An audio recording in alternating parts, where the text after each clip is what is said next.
This video marks the start of a playlist I'll be doing dealing with a particular type of Guild Wars 2 build. As the series goes along, you're going to see 9 videos, one on each of the 9 professions in the game. And each one of those videos is going to be, hopefully, a really good build that is very much worth paying attention to.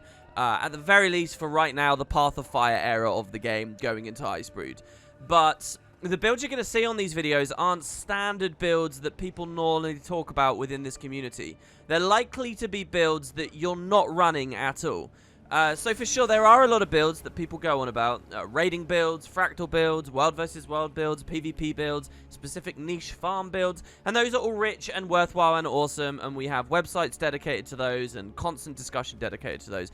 But one thing you see a lot of people don't discuss is the rest of the game, which is what I would actually say is the main content your average Guild Wars 2 player is actually dealing with, especially when you're starting out. That's the general experience of PvE, like where I'm running around right now. That's being in the open world, all of regular Tyria, and the story journal missions, actually logging in when new patches come out and going through your story journal, your personal story, and as you go along.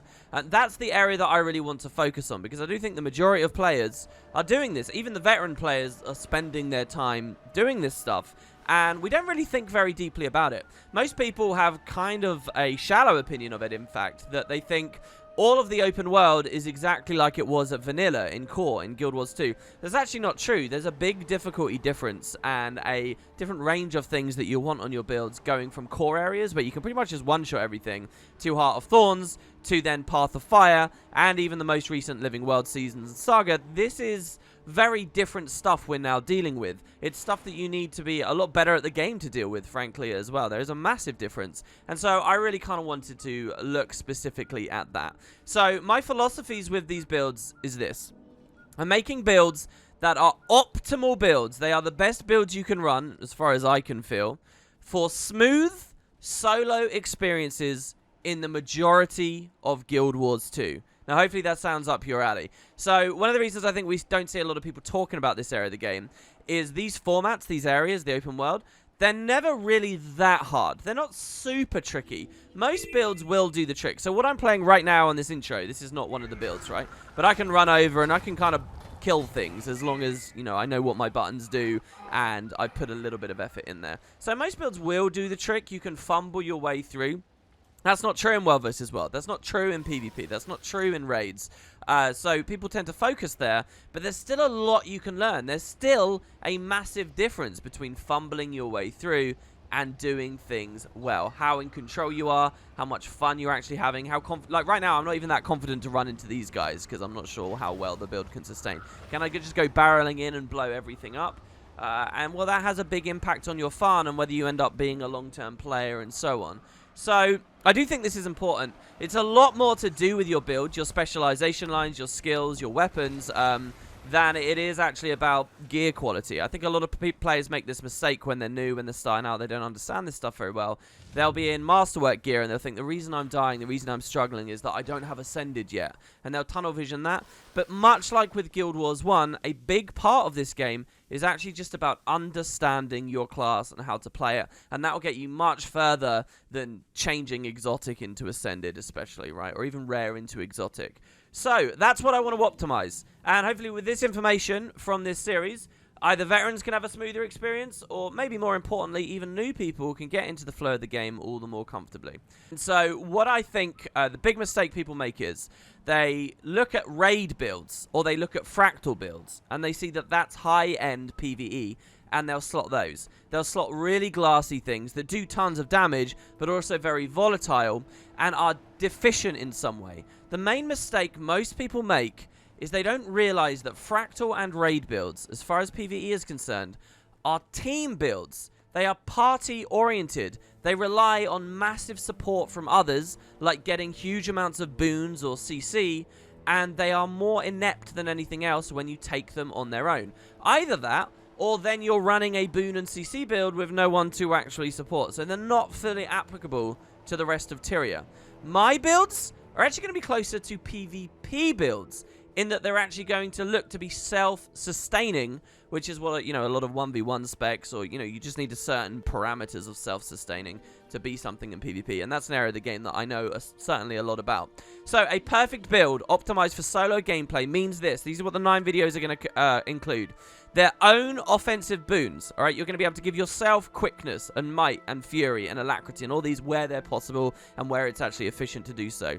They will be builds that have their own way of breaking break bars regularly. So, like, especially here in Path of Fire, if we go to some flame temples, you'll find flame djinn that have big-ass break bars, and they're very, very damage resistant until you break the break bar.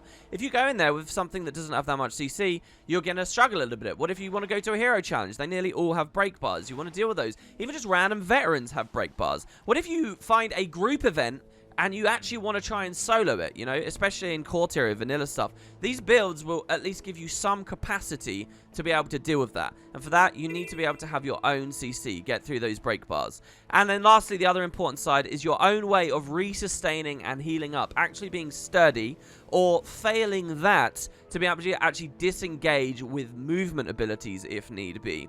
So I don't actually value movement across the board really important anymore. I don't prioritize swiftness or certain things we might have thought back in 2012 just because mounts are in the game. One of the big things that I focus on is getting you out of combat quickly so you can mount up and move on. And we look at our mobility in terms of mounting now. But there is mobility on some of these builds where possible, and that's to get you out of a fight should it be going awry. Okay, that's what I believe optimized, smooth solo gameplay means. Furthermore, there are some personal considerations of mine that you're going to see all over the series. At the end of the day, this stuff's subjective. My open world build series is not going to be the same as someone else's. But here are some personal things that I value and that you'll see these builds going for. First of all, I like builds that can smoothly chain kills back to back. I like to be able to kill this River Drake and then instantly engage on this hatchling, and then instantly engage on the next thing as soon as they die. That I can AoE, ball things up, and just keep that pace going. I don't like the idea of having big downtime. You know, I could run an Elementalist build that is reliant on arcane power and glyph of elemental power. So these are just like skills that bump your next couple of attacks like mad. So I'll use these, I'll kill the prairie dog, and yay, I killed him, but now if I want to engage my next mob, I've got to wait all this time, right? And I've got to spend all this time getting my health back and all these things. This is not valuable to me. So I like builds that can chain stuff, that are very smooth and comfortable, just keep on rolling like an engine, okay? I also like builds that have access to some condition cleanse. So there isn't actually much condition damage that comes in on you in these formats. Sometimes the devs will put some there, but they never ask you to really deeply tech into it. Guild Wars 2 isn't that kind of game. Guild Wars 1 was where, you know, you'd have specific encounters and they'd ask you to change your build. Guild Wars 2's scared to do that kind of thing. But I do like a bit of condition cleanse, not just because in the most recent expansions and content there are like awakened and things that will condition you, but it's more that getting out of combat thing. If I aggro this sand eel, and we actually let him hit us before he kills me, you'll see he might put like a little bit of cripple. There you go, there's a little bit of poison. Now let's say I killed him right as that poison came in. Now I'd be running away, desperate to get on my raptor. I'd be poisoned right now. Poison, poison, poison. I can't do it. So I like to have a little bit of cleanse available so that I can once again get on my mount very quickly. And it's mostly revolving around that. But I do find that I enjoy open worlds and story missions way more. And I just feel way smoother when I always have that power to just quickly break. Otherwise, I find myself getting frustrated. So that's something I look at. Also, you know, resustaining to get your health back. Another thing I really like is not being unnecessarily glassy. Now, I kind of already touched on this. But my mindset here is optimal gameplay in this area where it's all pretty easy and it doesn't matter. That means I don't want to be thinking about really complicated skill rotations, and if I miss this next dodge, I'm going to be defeated, and now I'm thinking about using a revive orb and all that kind of stuff. I like to be sturdy. And lastly, I really value builds that are nerf resistant.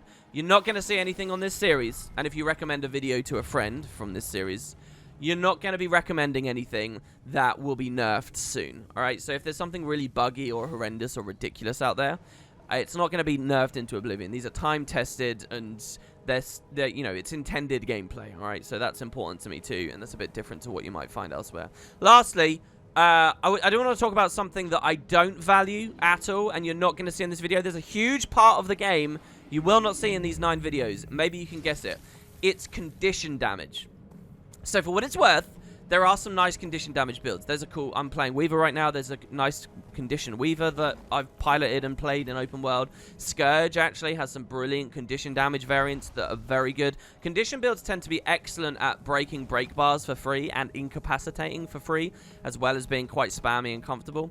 But I'm not actually valuing those because of that whole engine just keep on charging through targets fill to power builds. So we've got to talk a little bit here about efficiency of skills. Now, if I use a condition skill and it's going to do 3,000 damage, it takes maybe 20 seconds for all of that 3,000 damage to actually manifest and mean something. So that means I have to wait at least 20 seconds to really get all the value out of running expertise or whatever for random sand elvers and stuff. But if I'm on a power build, I can just go in there, I can slam it, and it dies like in an instant, right? So power builds just instantly become available to you. What feels really bad to me is when I'm playing a condition damage build, I'll score the kill and I'll see that it has like 20 bleed on it, 5 poison, some torment. It's got all this condition, but then it dies. And it's like all those conditions and all that stack you saw there, that meant nothing. That was like all wasted spending skills. There was no point in any of that. The guy could have died earlier and you didn't get the value. Conditions really good in places where things will survive until you're capped out on all the conditions you can apply and you're just rolling and rolling and rolling, and then you get the max damage. But because of that sense of ramp, I don't really value them very much, and you're not going to see very much condition damage play, if any, really, in these videos. Maybe that can be a separate production later. And again, let me restate, there are really nice, comfortable ways of playing Condi builds, especially when we get to Scourge. We'll have a discussion on that. But Scourge is kind of outshone by something else. That'll be for something for later. But yeah, so there you go. Just kind of a lack of payoff on ramp. So, yeah, that's it. In the upcoming playlist, one build, each class. They're going to be as optimal as possible around these philosophies and these mindsets. I'll teach you exactly how it works, what to do. The build could be a core build. It could be either of the elite specialization. I don't care about that. I just want the most optimal thing as far as I feel. The first video in the series, however, is actually a 10th video, and it's going to focus purely on gear. All right? So the thing with gear is I can teach you all the really good open world and story gear, which again does not overlap much with raid gear and does not overlap much with other gear in the game. There's some really cool runes that, because most people don't focus on, and sigils, they're actually not very expensive, but they are really, really good for open world and these areas where enemies regularly die. So, for example, a lot of stuff in the game that procs on kill, and that just doesn't mean very much when you're only fighting one big boss and nothing else gets experience. In the open world, there's this whole other world of things that are available to you. I'm going to do a whole video on that, because once we learn the gear, that applies to all 9 later videos. So instead of repeating myself 9 times and having all the videos be really long, I'll just do a separate gear one. And we're going to start off with that, the best runes, sigils, foods, and so on. So you guys can choose if you want to watch the gear one, if you feel confident with that or whatever, just the profession one. And we'll go from there. There you go. That's the series. I think I've rambled enough. Those are my philosophies. And now I don't have to justify them at every choice in the upcoming videos. I really hope you guys enjoy them and feel this will be important for the community. And, you know, if it's really fun, let me know. We'll see whether it's up people's alleys. Cheers, guys. I'll see you for the builds very soon.